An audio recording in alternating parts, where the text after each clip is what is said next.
Assalamualaikum warahmatullahi wabarakatuh. Perkenalkan, saya Erni Mernanda dari Prodi Akuntansi AK01. Pada kesempatan kali ini, kita akan membahas tentang pengantar perpajakan, yaitu fraud, internal control, dan encash.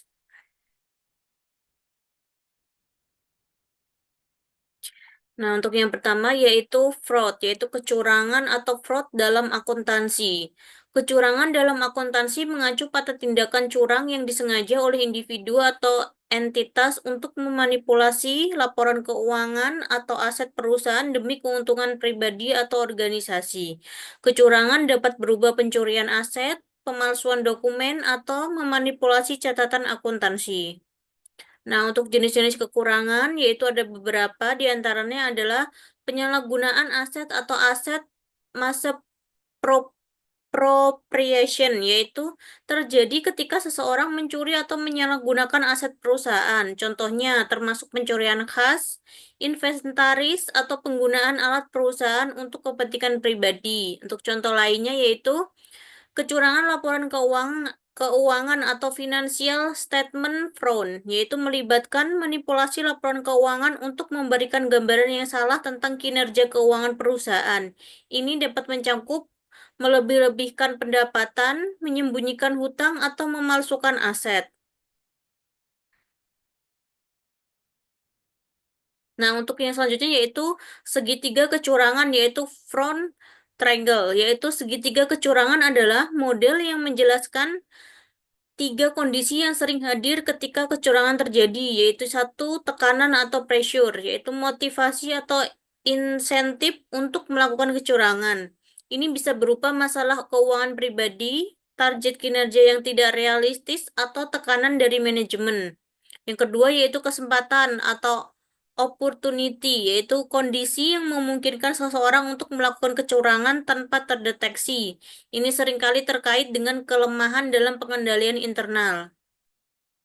Yang ketiga yaitu rasionalisasi, yaitu rationalization, yaitu pembenaran norm moral atau alasan yang digunakan pelaku untuk membenarkan tindakan mereka. Misalnya, mereka mungkin merasa bahwa mereka berhak atas uang tersebut atau bahwa mereka hanya meminjam untuk sementara waktu. Nah, untuk yang kedua yaitu pengendalian internal. Pengendalian internal adalah proses yang dirancang dan diterapkan oleh manajemen untuk memberikan keyakinan yang wajar tentang pencapaian tujuan entitas terkait dengan operasional, pelaporan, dan kepatuhan.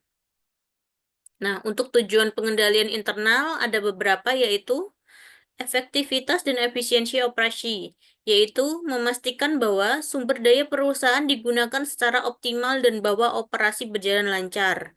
Selanjutnya yaitu adalah keandalan pelaporan keuangan, yaitu memastikan bahwa laporan keuangan akurat, lengkap, dan dapat dikendalikan. Nah, untuk yang selanjutnya yaitu kepatuhan terhadap hukum dan regulasi, yaitu memastikan bahwa perusahaan mematuhi semua hukum dan regulasi yang berlaku. Nah, untuk selanjutnya adalah komponen pengendalian internal atau COSO framework.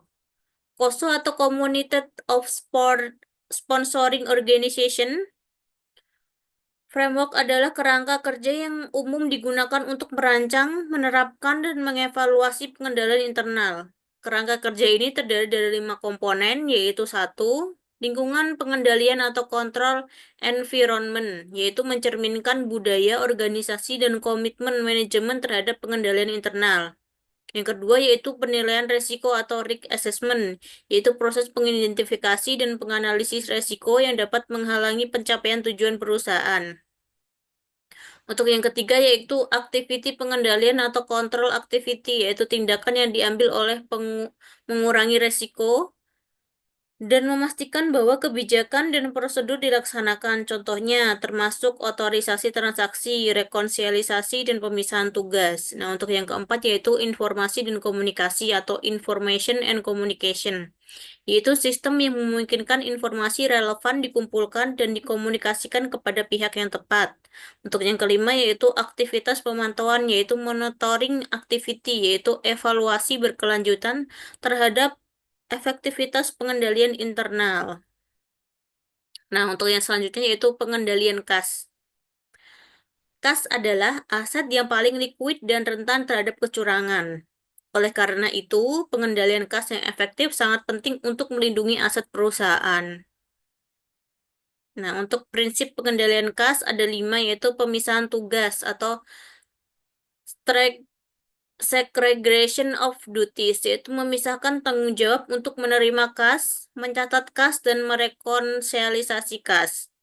Yang kedua yaitu penggunaan rekening bank, menyimpan semua kas di rekening bank dan melakukan semua pembayaran melalui cek atau transfer elektronik. Untuk yang ketiga yaitu rekonsialisasi bank, yaitu bank reconciliation. Itu adalah membandingkan saldo kas menurut catatan perusahaan dengan saldo kas menurut laporan bank dan menyelidiki setiap perbedaan. Untuk yang keempat yaitu otorisasi dan persetujuan, memastikan bahwa semua pengeluaran kas diotorisasi oleh penjabat yang berwenang. Nah, untuk yang kelima yaitu pengendalian fisik, yaitu melindungi kas dari pencurian dengan menggunakan berangkas, kunci, dan sistem keamanan lainnya. Nah, untuk contoh aktivitas pengendalian kas ada 5, yaitu yang pertama, menyetorkan semua penerimaan kas harian ke bank. Untuk yang kedua, penggunaan mesin kasir untuk mencatat semua penjualan tunai. Untuk yang ketiga, yaitu melakukan rekonsialisasi bank setiap bulan. Nah, untuk yang keempat, yaitu memeriksa dan menyetujui semua faktur sebelum pembayaran. Untuk yang kelima, yaitu melakukan audit kas secara berkala. Nah, untuk kesimpulan dari semua yang telah kita bahas adalah hal ini memberikan gambaran umum tentang bagaimana kecurangan, pengendalian internal, dan kas saling terkait dalam akuntansi. Pengendalian internal yang kuat sangat penting untuk mencegah dan mendeteksi kecurangan, terutama dalam pengelolaan kas. Baik, terima kasih. Wassalamualaikum warahmatullahi wabarakatuh.